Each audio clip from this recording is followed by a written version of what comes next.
अंडाभुर्जीची गाडी लावणारे प्रताप सरनाईक, रिक्षा चालवणारे प्रताप सरनाईक, नगरसेवक, आमदार आणि आता थेट मंत्री म्हणून पदभार स्वीकारणारे प्रताप सरनाईक आज मंत्रालयामध्ये आलेत. त्यांनी पदभार स्वीकारलाय, पण या मंत्रालयाशी नातं नवीन नाहीये.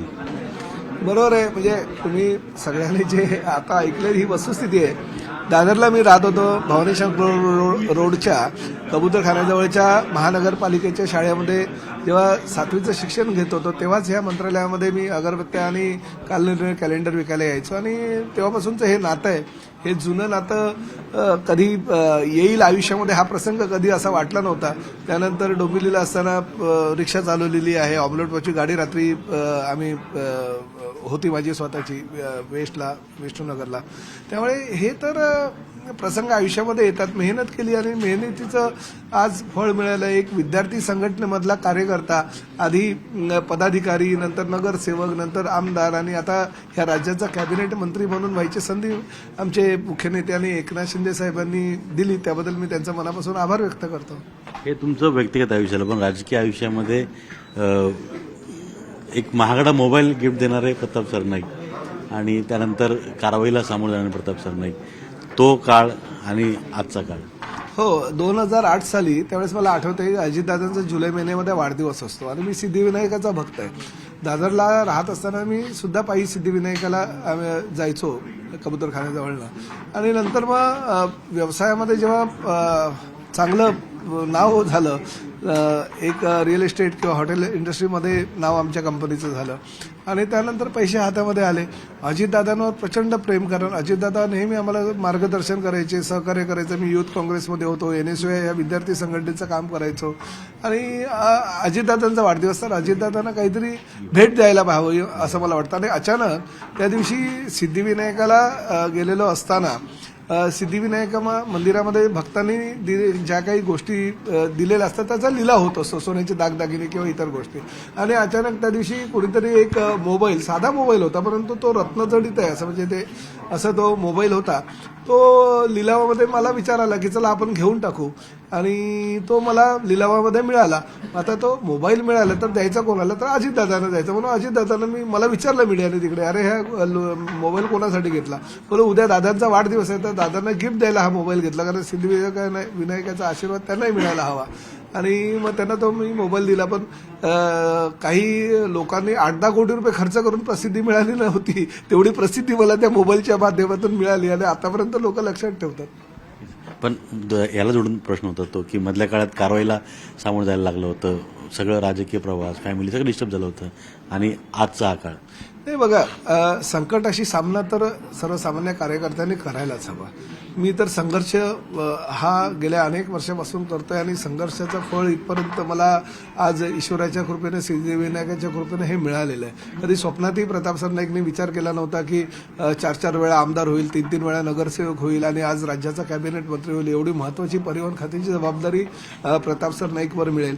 आज ती संधी मला प्राप्त झालेली आहे. त्यामुळे प्रताप सरनाईक समाधानी. आता फक्त ही संधीचं सोनं करून जर मुख्यमंत्री म्हणून देवेंद्र फडणवीस साहेबांनी, उपमुख्यमंत्री म्हणून एकनाथ शिंदे साहेबांनी माझ्यावर जर ही जबाबदारी दिली असेल तर त्यांनी माझ्याकडनं काही अपेक्षा केली असेल आणि या अपेक्षेला मी पात्र ठरेल.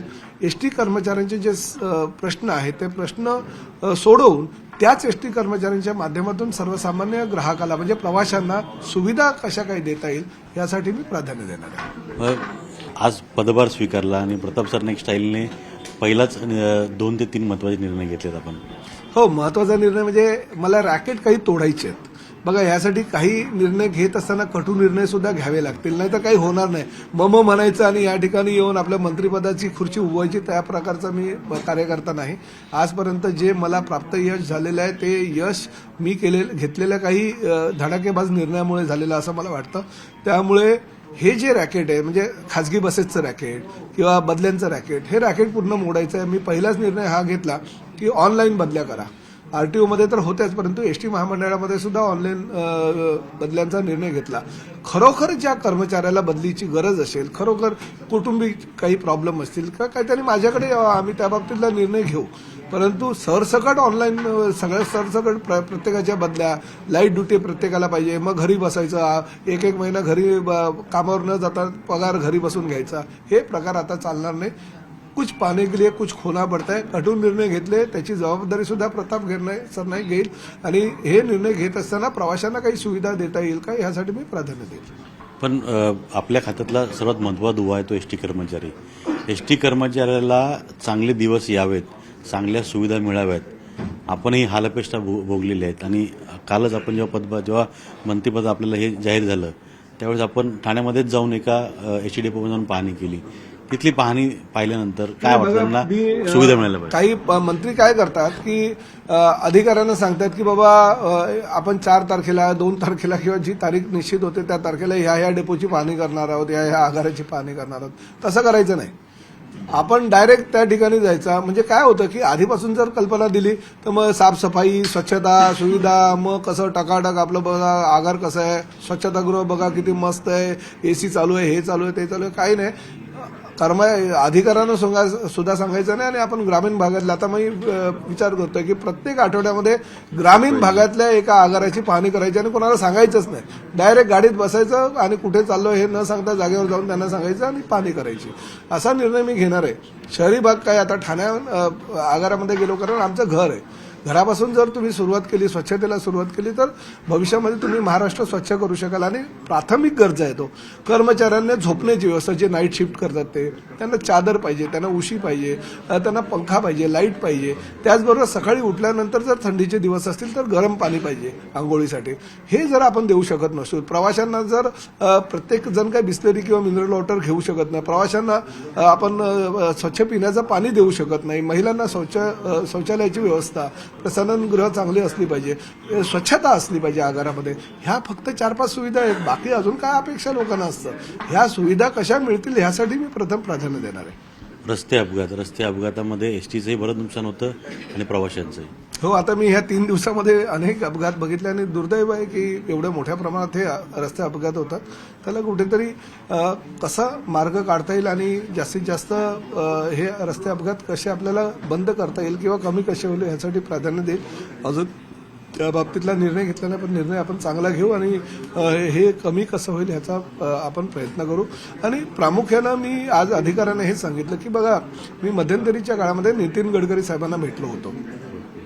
ज्या पद्धतीने जमिनीवरची एसटी सेवा आहे, म्हणजे ट्रान्सपोर्ट सिस्टीम जी जमिनीवरची आहे ती हवेतली कशी आपल्याला करता येईल. एका बाजूला आपण एमएवा क्षेत्रामध्ये जलवाहतूक चालू करतोय, एका बाजूला आपण मेट्रोची सेवा लोकांना देतोय, एका बाजूला आपल्या एसटी किंवा परिवहन सेवा त्या महापालिकामध्ये चालू आहे. त्याचबरोबर रोपवेची सेवा जी आहे, रोपवे टॅक्सी निर्माण करण्याचा प्रयत्न आपला आहे आणि त्या रोपवेच्या माध्यमातून लोकांना कशी सुविधा देता येईल यासाठी एक प्रपोजल स्टेट गव्हर्नमेंटचं सेंट्रलमध्ये आदरणीय गडकरी साहेबांकडे पाठवायचं आणि त्यांच्याकडनं ते मंजूर करून हवाई टॅक्सी वाहतूक सुद्धा चालू करण्याचा माझा प्रयत्न आहे. वृद्धांना मोफत एसटी प्रवास, महिलांना 50%, या निर्णयाचे फायदे निवडणुकीत झाले. असेच काही निर्णय म्हणत आहेत का? ह्या निवडणुकीमध्ये याचे फायदे झाले, परंतु हाही विचार करा की महिलांना 50% प्रॉफिट आम्ही सुविधा दिल्यानंतर एसटी फायद्यामध्ये सुद्धा आली. म्हणजे काही निर्णय आपल्याला असं वाटतं की तोट्याचे होतील, पण त्या तोट्याच्या निर्णयामुळे सुद्धा काही वेळेस फायदा होतो. त्यामुळे त्या बाबतीतला निश्चितपणे आपण अजून काही देता येईल का याचा प्राधान्य आपण यांना देणार आहोत. आणि सुविधा देत असताना एसटी महामंडळ फायद्यामध्ये कसं येईल याचा सुद्धा आपण विचार करू. कोकणात जाणाऱ्यांसाठी विशेष करून अतिरिक्त कर किंवा अतिरिक्त भाडं वेगवेगळ्या पद्धतीनं चार्ज वसूल केला जातो. याबद्दल देखील रॅकेट्स आहेत किंवा वेगवेगळ्या खाजगी वाहतूक आहेत. याबाबत काही अद्यापर्यंत काही निर्णय झाले नाही, परंतु आता हा पहिलाच दिवस आहे चार्ज घेण्याचा. त्यामुळे याच्यानंतर काही जेव्हा चर्चा होतील, बैठका होतील, या बाबतीतले निर्णय केले जातील. मंत्र्यांची दालनं, मंत्र्यांना मिळालेले बंगले, अनेक मंत्री नाराज आहेत. प्रताप सरनाईक आहेत नाराज. या सगळ्या मंत्र्यांपैकी सगळ्यात जास्त समाधानी आणि खुश जर कोणी असेल तर प्रताप सरनाईक असेल. आम्ही स्वप्नातही विचार केला नव्हता की मंत्रालयाच्या 4थ्या माळ्यावर एवढं एअर कंडिशन दालन आम्हाला मिळालं ना. ह्या सरकारमुळे मिळालं, ह्या महायुतीमुळे मिळालं. प्रताप सरनाईक काय ठाण्यालाच राहतं, मुंबईतही त्याचं घर आहे. त्यामुळे घराचा प्रश्न किंवा दालनाचा प्रश्न माझ्यासाठी नगण्य नाही. मला काम करायचं, लोकांची सेवा करायची आणि लोकांची सेवा करत असताना मला असंच प्रशस्त दालन पाहिजे, मला असंच बंगला पाहिजे, मला असंच घर पाहिजे ह्या मताचा मी नाही. मला जे मिळालं त्यात मी समाधानी आहे. मंत्री झालात पण ठाणे जिल्हा पालकमंत्री व्हावं अशी देखील एक इच्छा आहे. ठाणे जिल्हा पालकमंत्रीपदी आपली इच्छा आहे का? आणि जर आपली नसेल तर तिथे कोण असेल आणि कोण नसेल? नाही, बिलकुल नाही. माझी बिलकुल इच्छा नाही आहे. पालकमंत्री या राज्यामध्ये कुठल्याही जिल्ह्याचं मला दिलं तरी चालेल, नाही दिलं तरी मला चालेल. मला परिवहन सेवेसारखं महत्त्वाचं खातं दिलं माझ्या पक्षानं, त्यामुळे मी त्यात समाधानी आहे. आणि दुसरं असं आहे की ठाणे जिल्ह्याचा जर तुम्ही विचार केला तर ठाणे जिल्ह्याचा पालकमंत्रीपद हे एकनाथ शिंदे साहेबांकडेच असायला पाहिजे, ह्या मताचा मी आहे. आमचा शिवसैनिक त्या मताचा आहे, कारण ठाणे जिल्हा शेवटी शिवसेनेचा जिल्हा, धर्मवीर आनंद दिघे साहेबांचा जिल्हा असं संबोधलं जातं. आणि तुम्ही जर गेल्या अनेक वर्षाचा पालकमंत्री पदाचा कार्यकाळ शिंदे साहेबांचा बघितला तर ठाणे जिल्ह्याला जास्तीत जास्त सुविधा मिळाल्या, ठाणे जिल्ह्याला जास्तीत जास्त निधी मिळाला, ठाणे जिल्ह्याला जास्तीत जास्त इन्फ्रास्ट्रक्चरमध्ये प्राधान्य मिळालं आणि ते फक्त शिंदे साहेबांच्या कार्यकाळात मिळालं. त्यामुळे ते जरी तयार नसेल तरी मला त्यांच्याकडे मागणी असेल की त्यांनी ठाणे जिल्ह्याचा पालकत्व स्वीकारावा. प्रताप सरनाईक यांचा राजकीय प्रवास आणि राजकीय पक्षांचा प्रवास पाहिला तर शिवसेनेत नसतात तर आमदार आणि मंत्री झाला असतात. हे बघा, आता हा राजकीय प्रवास असतो, कोण कुठल्या पक्षात कुठे होतो असं नाही. कधी कधी मध्यंतरीच्या काळामध्ये नागपूर अधिवेशनामध्ये अजितदादा पवार एकदा असं म्हणाले होते, अरे या सभागृहामध्ये बघा रे, राष्ट्रवादी काँग्रेसची निर्मिती 1999 साली झाली, तेव्हापासूनचे किती राष्ट्रवादीचे आमदार ह्या सभागृहात आहेत, 145 होत आहेत का बघा. म्हणजे ते हास्य विनोदात बोलले होते. परंतु हा प्रवास असतो प्रत्येकाचा, प्रत्येकाला प्रत्येकाच्या प्रवासामध्ये योग्य वेळी योग्य निर्णय घेतल्यामुळे कदाचित कुणाला तरी न्याय मिळत असतो. योग्य वेळी योग्य निर्णय घेतला तर न्याय मिळत असतो. आणि परिवहन खाते जबाबदारी स्वीकारल्यानंतर आता ते जे निर्णय घेणार आहेत यामुळे नक्कीच एसटी कर्मचाऱ्यांचं देखील भलं होईल असंच म्हणावं लागेल. आणि त्यांना देखील मंत्रिपदाच्या शुभेच्छा. Video journalist Sachin Ajit Mandhare, news 18 Lokmat, Mumbai.